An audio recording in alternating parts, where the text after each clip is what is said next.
أعوذ بالله من الشيطان الرجيم بسم الله الرحمن الرحيم رب اشرح لي صدري ويسر لي أمري واحلل عقدة من لساني يفقهوا قولي. புகழும் புகழ்ச்சியும் ஏக இறைவன் அல்லாஹ் ஒருவனுக்கே. சாந்தியும் சமாதானமும் என்றென்றும் நபி ஸல்லல்லாஹு அலைஹி வஸல்லம் அவர்களின் மீதும் அவர்களின் பின் தொடர்ந்து வந்த அந்த சத்திய சஹாபாக்களின் மீதும் இன்னும் குறிப்பாக நம் அனைவரின் மீதும் அல்லாஹ் தன்னுடைய சாந்தியையும் சமாதானத்தையும் பொழிவானாக. அஸ்ஸலாமு அலைக்கும் வரஹ்மத்துல்லாஹி வபரகாத்துஹு. சென்ற வாரம் சூரத்துல் ஃபலக் பார்த்தோம். இன்ஷா அல்லாஹ் இந்த வாரம் சூரத்துல் இக்லாஸ் பார்ப்போம். சூரத்துல் இக்லாஸை பொறுத்த வரைக்குமே இது வெறும் ஒரு பேர் மட்டும் கிடையாது. இக்லாஸ் அப்படின்றது ஒரு அர்த்தமும் கூட. எப்படி என்ன மாதிரி அர்த்தம்னா, மன தூய்மை, தூய்மை, ஏகத்துவத்தின் கொள்கை, அதாவது ஒன்னஸ் ஆஃப் காட் அப்படின்னு சொல்லுவாங்க இல்லையா, ஏகத்துவத்தின் கொள்கையை குறிக்கக்கூடிய சூறா இது. மாற்று மதத்தாருக்கு நம்மளுடைய இறைவனுடைய பண்புகளையும் இறைவனை பற்றி சொல்லணும் அப்படின்னு நம்ம நினச்சோம்னா இந்த ஒரு சூறாவே போதும் நம்மளுடைய இறைவனை பற்றி நம்ம எடுத்து சொல்கிறதுக்கு. அப்படிப்பட்ட சூறா தான் இது. இன்னும் இது இறக்கப்பட்ட காலம் அப்படின்னு பார்த்திங்கன்னா மக்காவுடைய ஆரம்ப காலகட்டத்தில் இறக்கி வரப்பட்டிருக்கு.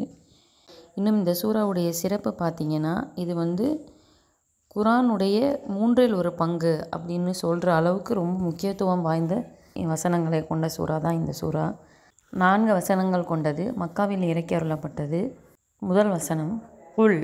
குல் அப்படின்னாலே நபியே நீர் கூறுவீராக. சே. ஹுவ. ஹுவ அப்படின்றது ஒரு பிரதி பெயர் சொல்.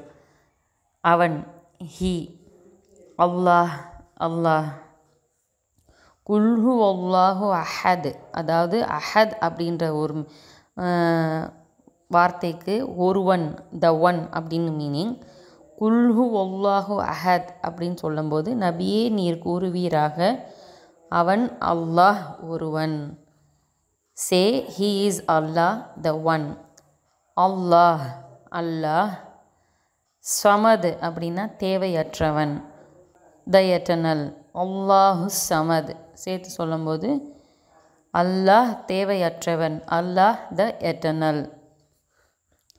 லம் இல்லை, நாட். எளிது அவன் ஈன்றெடுத்தான். ஹீ பிகெட்ஸ் அதாவது பெற்றான். இப்போ லம் எளிது அப்படின்ட்டு சேர்த்து சொல்லும் பொழுது அவன் பெறவில்லை அப்படிங்கிற மீனிங் தரும். வலம், வனா இன்னும், லம்னா இந்த இடத்துல இல்லை, அண்ட் நாட் இன்னும் இல்லை, அண்ட் நாட். யூலது அவன் ஈன்றெடுக்கப்பட்டான். He bigots not. லம் எலித் வலம் யூலத் அப்படின்னு சொன்னோம்னா அவன் எவரையும் பெறவும் இல்லை, எவராலும் பெறப்படவும் இல்லை. ஹீ பிகெட்ஸ் நாட் நார் வாஸ் ஹீ பிகாட்டன். வ லம்னா ஏற்கனவே பார்த்தோம், வனா இன்னும், லம்னா இல்லை, எக்குன். குன்னாலே ஆகிறது, எக்குன்னா அதுவுமே அந்த மீனிங் தான் வரும். இன்னும் ஆகியிருக்கவில்லை அப்படின்னு வரும். அதாவது இந்த இடத்துல எப்படி இருக்கும்னா ஆகியிருக்கவில்லை அப்படின்னு வரும். And not. லஹு அவனுக்கு. For him. குஃபுவன் நிகராக, ஈக்குவல். அஹத் எவரும், நோ ஒன் அப்படின்னு வரும். வலம் யகுல்லஹு குஃபுவன் அஹத் இன்னும் அவனுக்கு நிகராக எவரும் இல்லை. And no one is equivalent to him. இன்ஷா அல்லாஹ் இந்த சூறாவை இந்த வாரம் படிப்போம். வாஹிரு தாவான அனில் ஹம்துலில்லாஹி ரப்பில் ஆலமீன். அஸ்ஸலாமு அலைக்கும் வரஹ்மத்துல்லாஹி வபரகாத்துஹு.